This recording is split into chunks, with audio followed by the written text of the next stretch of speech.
皆さん、ロサンゼルスのマサミライトです。皆さんはいかが過ごしてますか？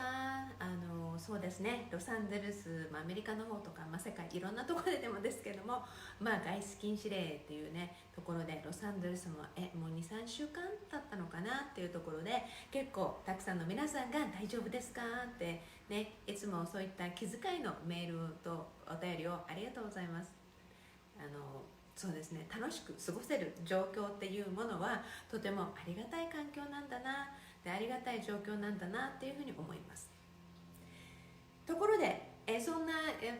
こういったね外出が、ね、できない、自宅自粛っていうねこんな時期に対して、こんな時期にやっぱり多く出てきているのが、日に日にまた増えているのが、アメリカではやはり DV ドメスティックバイオレンスという家庭内暴力のニュースがとても増えてきました。こんな時だからこそみんなで助け合うんじゃないの、どうして家庭内暴力なのっていうね、そんな悲しい声も聞こえるとともに、これって一つ内なる部分だと思うんですよね。いろんな理由っていうのは横に置いといて、私昨年末ディープシーという心の奥深いところを見ましょうって、そしてアライメントできるところはどんどんアライメントしていきましょうって、アライメントするために毎日をどんな風に過ごしたらいいのかというようなお話、そういったオンラインコースをですねさせていただきました。でディープシーをやった時はまさかこういう状況とかっていうのが来ると思いませんでしたが、それをやはり思い浮かべてみると、大切なことをやはり宇宙は用意して準備していたんだなというふうに実は思います。だからこそあの時のディープシーでものすごく心の内なる部分をですね学び、今そのおかげではいこんにちは、今落ち着いた気持ちで過ごせてますという人たちがとても多くいてありがたいなというふうに思うんですね。でそうするとこの先ほどの今外出自宅で自粛っていうになってくると、It's inside、もうそれは心の内も同じように It's inside って、やはりその時にも皆さん言ってましたが、本質というものがどんどん現れる時代ですよって、こういう時期だからこそ本当に本質が現れてしまって、そんな悲しいニュースに、なっているような結果というのはとても寂しいと思います。だからこそそういうことがない時代、そういうことがない世界を作っていくに、やはり一人一人の思いと心の内側がとても大切ですよっていうふうにずっと言ってきました。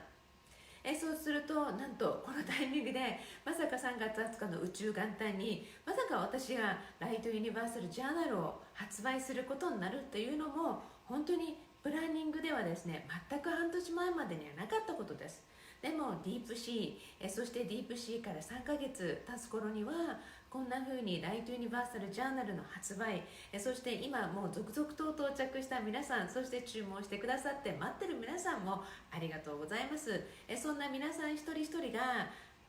手にした方々がやはり自分の心を見つめながら書いてますとか、手にした後からこれってもしかして私じゃなくて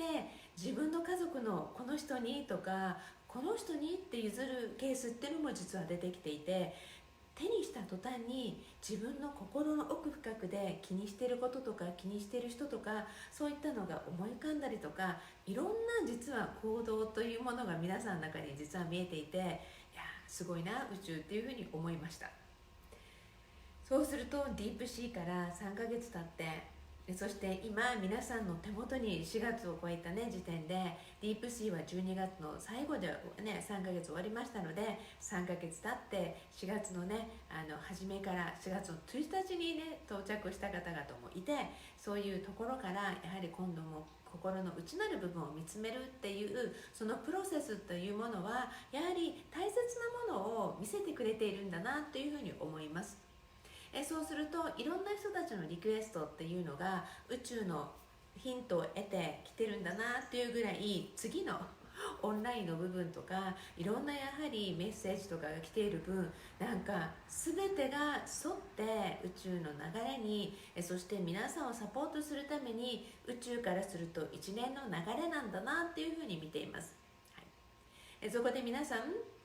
こういう時期だからこそもう一度本当に内ということ、内なる部分っていうのと家っていうところもうちなるっていうふうに言うじゃないですか。だからこそうちの中でそして家の中でっていうものも It's all inside about you。皆さん自身のね、本当に一人一人おはようございます。一人一人がですね、やはりどんな気持ちでいるのか、そして住んでる人たちがこの家の中でどんな気持ちでいるのか、そういったものも含めて全てがフリクエンシーっていう周波数っていうものに変わり、そしてそれがどんな形でレディエン話されていくのかというものを全くこの時期にとても大切なこととして皆さんに見せているような気がします。だからこそもう一度皆さん自分の内なる部分をきちんと見つめて、そしてですね、いろんな形でどんどん今の自分の殻を破るというような、そしていくつも何層もの経験と、そしてステップアップという自分のグレードをですね上げながら今の時期を乗り越え、そして楽しんで過ぎた頃にどんな自分になっているのか楽しみにしていただけるといいのではないでしょうか。今日のトピックは全部が inside of you ですから、内なるっていう部分もね含めて皆さん楽しんでくださいね。おはようございます。日本の皆さんが起きる前にと思ったら早起きの人たちいっぱいいますよね。本当にいつも Thank you everybody. Well, what's the last word? 皆さんがいつも分かりますよね。ラストワードは I promise me love your life。 皆さん自分自身の人生をもっと好きになる約束をしてくださいね。 Thank you everybody. I love you guys. Talk to you again. Bye.